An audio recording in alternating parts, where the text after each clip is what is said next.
नमस्कार सोनम किचन को स्वागत। आज मु चिकेन को एकदम नुआ स्टाइल तरकारी करके बतई।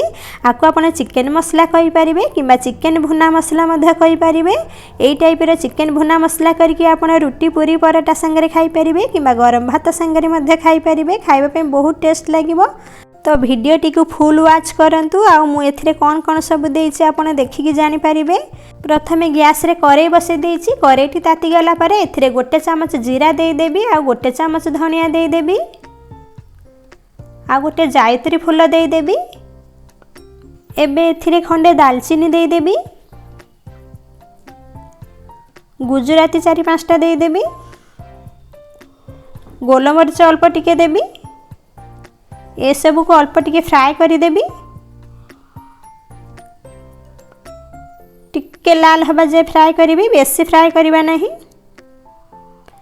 बास्ना है आसलानी। एबे आकु गोटे थाली को काढ़ी आनिबी। एबे आकु ठंडा हो गला परे ग्राइंडिंग कर देबी। ए देखंतु ग्राइंडिंग करके आकु गोटे प्लेट को काढ़ी आनिछि। एबे करेई रे सोरिष तेल दे देबी। तेल ताती गला परे 2टी पियाज एमती चुन चुन करके काटिकी रखिछि आकु एथिरे दे देबी।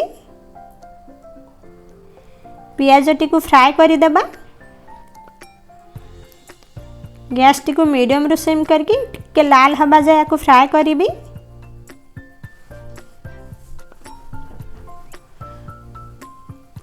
तो पियाज एबे अल्प टिके लाल हे आसिलानी। आदरे 2 चमच अदा रसुण पेस्ट दे देबी। अदा रसुण बास्ना जीवा जाए टिके कषी देबी। हल्का अल्प टिके पानी देकी जदि मसलाटी लगी जाउथबो ताहले टिके टिके पानी देकी आकु कषिबा। गैस टी को एकदम सिम रे मीडियम करके कषिबा।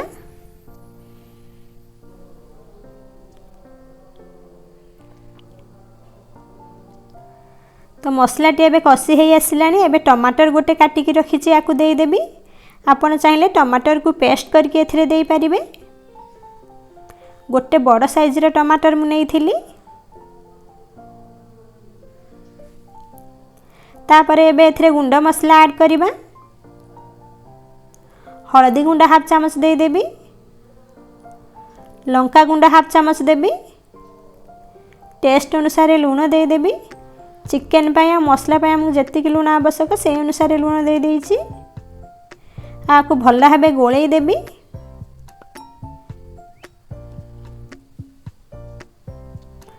तो मसला टी कषी हे गलानी। एबे एथिरे मु चिकेन को धोई करी रखिथिली दे देबी। आधा केजी चिकेन नेइछि।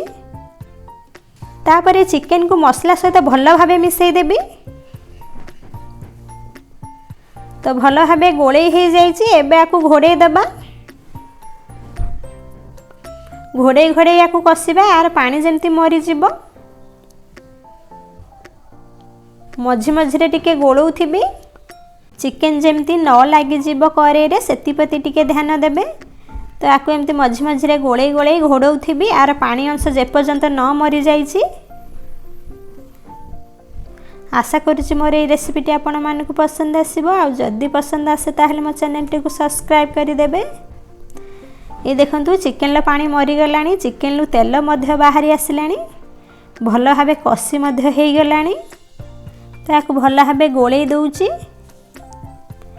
एबे मु भाजी के रखिथिबा मसला जो गुंड करके रखिथिली ताकू एथिरे दे देबी। मु गोटे गोटे चमच नेइथिली मसला। तो सेही हिसाब रे आकू एथिरे सब दे देबी। आउ एथिरे काजू बादाम 7-8टी नेइथिली आकू बाटी के एमती पेस्ट करके रखिथिली आकू एथिरे दे देबी। आ गोटे चमच दही दे देबी। भल भाबे आकू गोळेई देबी। एमती टाइप रो चिकेन तरकारी करके आपण घरे निश्चित बनातु। खाइबा पई बहुत टेस्ट लागिबो। घरे तो आपण नॉर्मल एमती चिकेन तरकारी करूथिबे। तो नुआ नुआ स्टाइल चिकेन तरकारी बने की खाइबा द्वारा टेस्ट भी बहुत भल लागिबो और समस्त को पसंद मध्य आसीबो। तो ये सब भल भाबे गोळेई देइछि। एबे आदेर अल्प टिके पानी दे देबी। आपण जेतिकी झोल चाहिबे सेही अनुसार एथिरे पानी देई परिबे। मु एथिरे अल्प पानी देबी। बास गोटे गिना पानी देबी। काजू बादाम जो गिना रे बाटी के रखिथिली सेही गिना रे एथिरे पानी देई देइछि।